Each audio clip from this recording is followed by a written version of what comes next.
I'm David Kerr, Professor of Cancer Medicine from the University of Oxford. I've been a cancer doctor for 40 years. This is my 40th anniversary, remarkably. I went to medical school in Glasgow.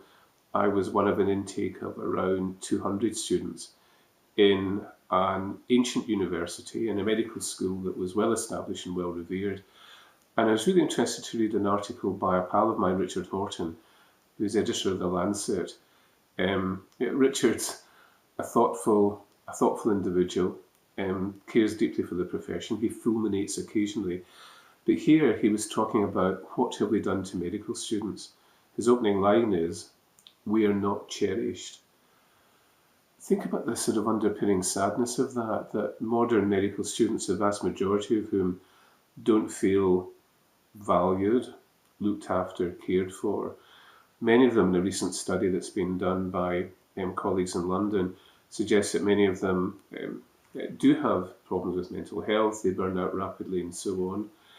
And we're just not doing it right. I mean, the impersonal way that we are training medical students just now just doesn't seem to be working. We're producing a generation of young doctors who, when they enter the profession fully and properly, don't feel welcome, they don't feel part of a team, they don't feel integrated. They compare themselves to their schoolmates who went on to do law or banking or some other profession in which they are welcomed and made to feel part of the team. I was thinking back 40 years ago, longer, I guess. I graduated in 1980. Classes were smaller. We had individual tutorials. We could discuss. We could dissent. Faculty members welcomed our curiosity. They were prepared to engage with us one-on-one. We did not feel that we were impersonal cogs in a giant machine. If we look at some of the intakes of the medical schools now, twice that of which when I was a kid, the farming out of them to new hospitals which are new to teaching and so on, it feels like a sort of machinery that perhaps is failing the young doctors who are the future, and perhaps it requires oldsters like Richard and myself to help point that out.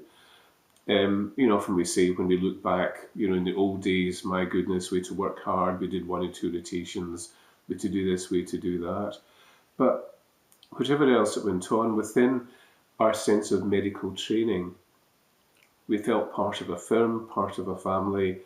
We were valued in a way that perhaps we're failing to do that with the rather anonymizing way that we teach medicines to these young kids. Are deans of medical schools aware of this? One would hope so. Are we going to galvanize and change our process of medical education? That's a longer, slower, harder deal, but something that we increasingly need to take and pay attention to. Have a look at Richard's article. As always, well written and challenging. And think about wherever you are in your career as a medic, as a nurse, think about how we were once trained, think about how we're training the kids of the future, and see how you think that they might compare where the deficiencies are. Above all, how can we mend them? Have a think about it, have a look at Richard's article, and any comments you care to post would be most welcome. As always, thanks for listening, but goodbye for just now.